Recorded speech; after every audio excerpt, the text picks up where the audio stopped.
Hola, buen día. Yo soy Adriano Santarello de la Cátedra de Introducción al Derecho Penal Turno Noche y vengo a exponer sobre el trabajo práctico número 1 titulado El Derecho Penal Humano, que en su punto número 1 nos pregunta: ¿cuáles son los significados de la expresión derecho penal? Aquí lo que podemos decir es que la gente, al hablar de derecho penal, ya viene con un preconcepto sobre diferentes cosas que escucha a través de los medios de información, y podemos decir que la mayoría de las veces lo que piensa la gente que desconoce es erróneo.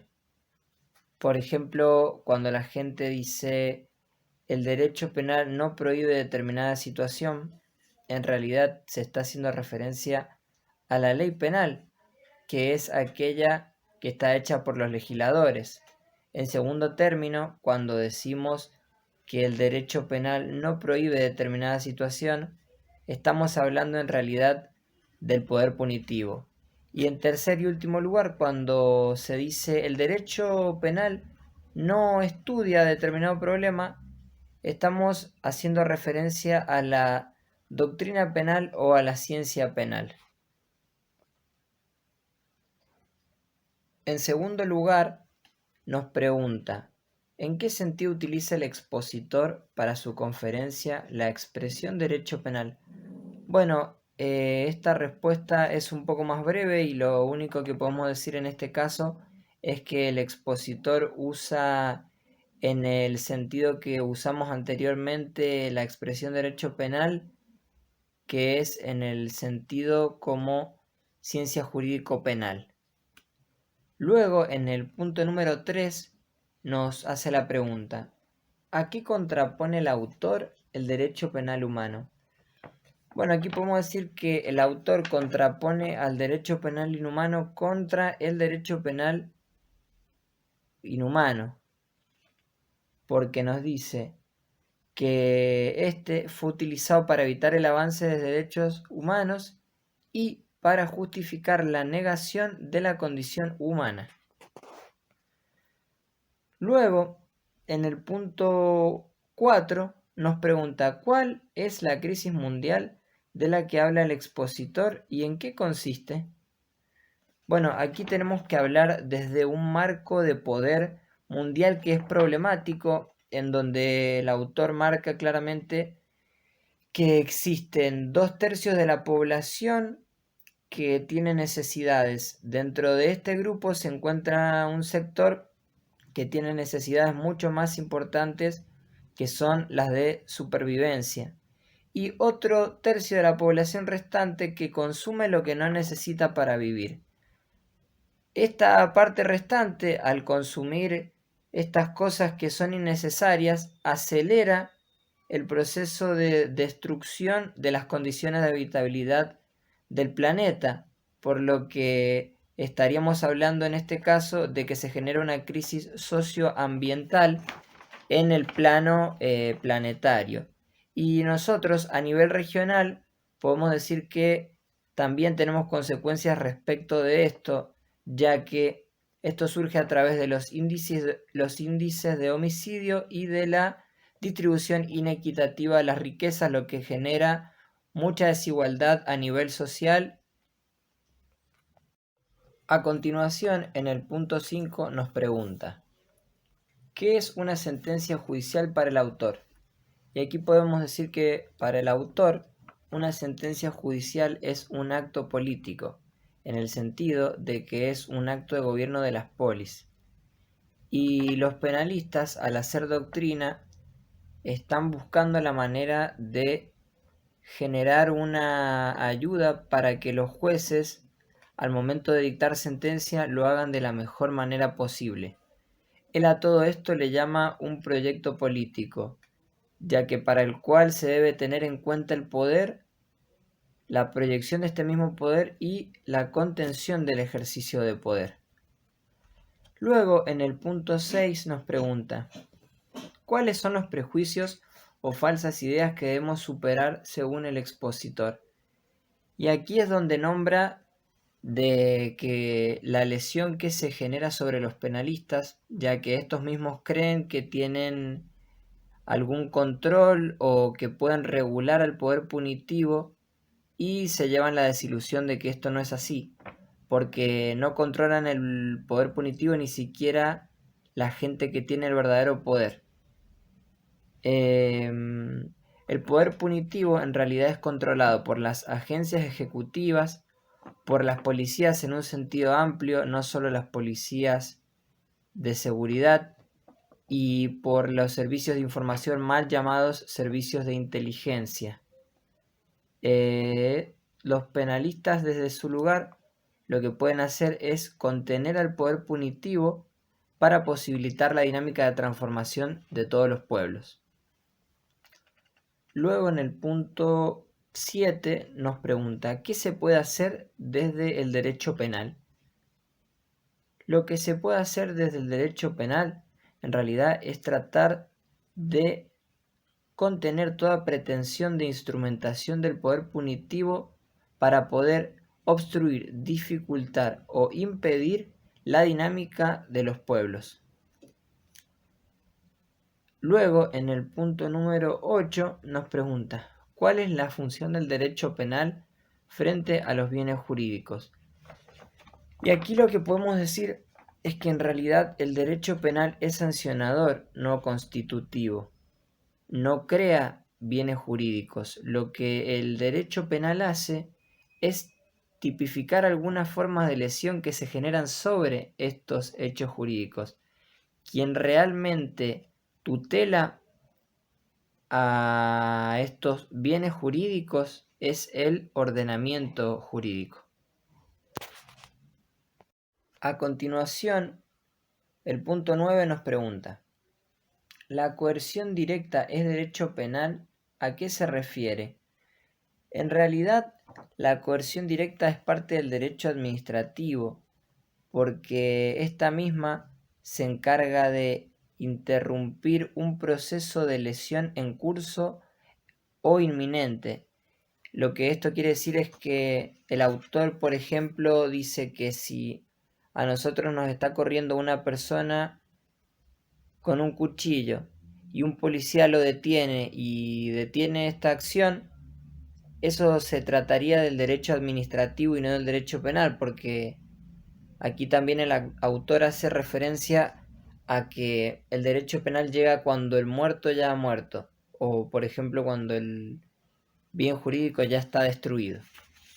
Luego, en la pregunta número 10 nos dice, para el expositor, ¿de qué se ocupa el derecho penal respecto de los bienes jurídicos? Aquí el autor nombra esto a modo de paradoja y dice que el derecho penal en realidad sí protege los bienes jurídicos. ¿Cómo lo hace? Lo hace al controlar o limitar al poder punitivo que, si se descontrola, puede llegar a destruir a todo el orden jurídico. Luego, en la pregunta número 11 dice, ¿qué pasa si se viene abajo la contención jurídica penal? Bueno, en este caso nos dice que si se viene abajo la contención jurídica penal, no queda ningún bien jurídico en pie. Solo queda la Constitución, pero únicamente de manera formal. Y ahí el autor hace referencia a la época del nazismo, donde justamente la Constitución quedó como un hecho formal y nada más. No habría libertad, no habría vida, no habría propiedad, porque el poder punitivo se habría descontrolado y habría hecho caer al ordenamiento jurídico y al Estado constitucional de derecho. Luego, en el punto 12, nos pregunta, ¿qué tutela el derecho penal? Bueno, un poco como decíamos antes, el derecho penal tutela a los bienes jurídicos al garantizarle un poder jurídico de contención sobre el poder punitivo que destruye. Luego nos pregunta en la número 13, ¿cuáles son las partes pétreas y flexibles en el derecho penal? Y aquí podemos decir que las partes pétreas del derecho penal se encuentran en las constituciones y en el derecho internacional. Estas son aquellas que bajan órdenes directas que tienen que seguirse. Y dice que la parte flexible son aquellas leyes infraconstitucionales y nos nombra que si estas últimas no responden a lo que fijan las leyes pétreas, no debemos de aplicarlas. Luego, a continuación, en el punto 14, nos pregunta, ¿qué es reconstitucionalizar al derecho penal? Y aquí de manera breve podemos decir que la ley sagrada es la constitucional y la internacional, y todas las leyes que sean secundarias a estas deben acoplarse a lo que estas mismas dicen, porque son en realidad leyes supremas. A continuación nos dice en el punto número 15, ¿qué es el derecho penal humano?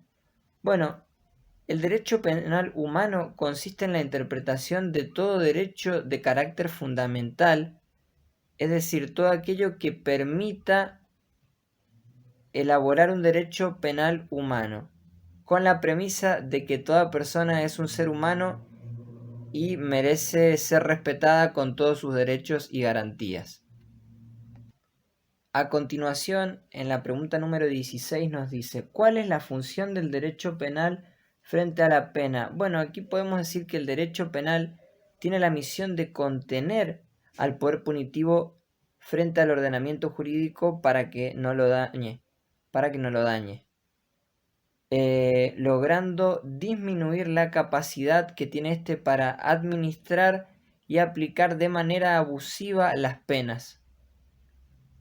Luego, en el punto siguiente, la pregunta número 17 nos pregunta, ¿es necesario justificar la pena?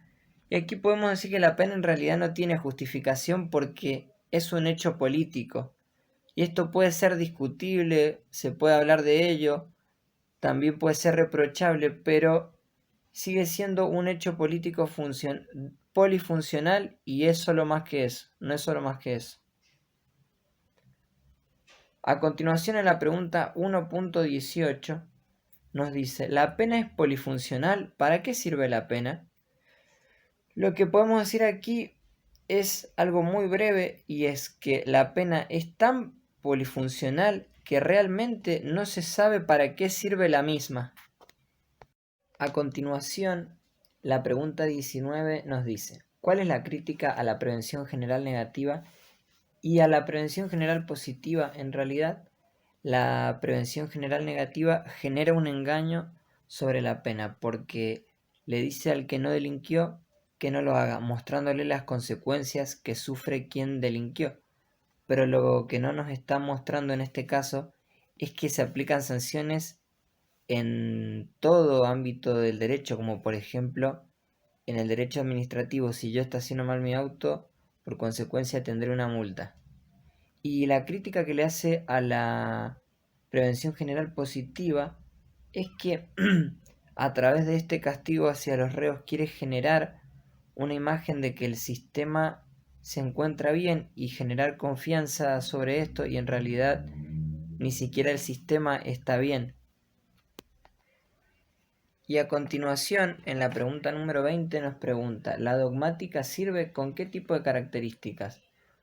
Aquí lo que podemos decir es que la dogmática da soluciones racionales, pero se la puede pervertir si es mal utilizada. Habla de una construcción dogmática con base realista que tenga un objetivo político claro, que es impulsar el respeto a la dignidad de la persona, cuidar de no perturbar la dinámica de los pueblos, incorporar los datos de la realidad social y, por último, el espíritu del sistema de no contradicción. Y por último, y para finalizar con este trabajo práctico, voy a exponer lo que nos dice su punto número 21 para elegir dos temas o puntos con los que esté de acuerdo y dos con los que esté en desacuerdo. En primer lugar, voy a decir que estoy de acuerdo con el punto número 5 porque creo que es una muy buena tarea la que realizan los penalistas al crear doctrina, porque es algo que tiene mucha importancia a la hora de fallar y dictar sentencia que tienen los jueces, porque es la manera en la que a través de todo este conocimiento y métodos para poder pensar el derecho penal de otra manera, pueden guiarse con un mejor panorama y llegar a sentencias más justas y de alguna manera que contenten o por lo menos dejen una buena sensación en la vida de la gente a la que afectan. Y en segundo lugar, estoy de acuerdo con el punto 10 de este trabajo en cuanto a nos dice que el derecho penal realmente sí protege a los bienes jurídicos, porque me parece fundamental que le ponga un control a este poder punitivo tan fuerte que si se descontrola puede llegar a arruinar todo y a terminar con este ordenamiento jurídico, con un Estado constitucional de derecho. Creo que es fundamental la tarea del derecho penal en este caso para ponerle un freno a este poder punitivo y poder controlar lo que sería un desastre en todo sentido.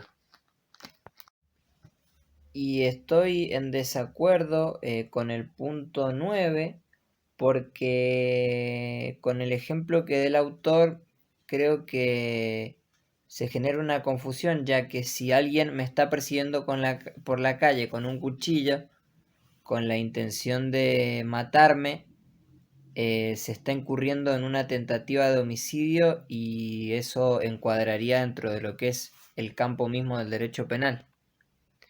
Para concluir, estoy en desacuerdo con el punto 19 que nombra a la prevención general negativa. Y creo que en realidad es como dice que genera un engaño sobre la pena, amenazando a la sociedad para que no delinca porque le muestra las consecuencias que le sucederán iguales que a la persona que ya delinquió anteriormente. Y no dice que todo derecho tiene una especie de sanción distinta. Y también la prevención positiva nos dice que quiere darle confianza al sistema a través de esta imposición de penas, del sistema carcelario, darle una especie de seguridad a la sociedad cuando ni siquiera este sistema funciona en realidad. Bueno, doy por finalizada la exposición, desde ya muchas gracias.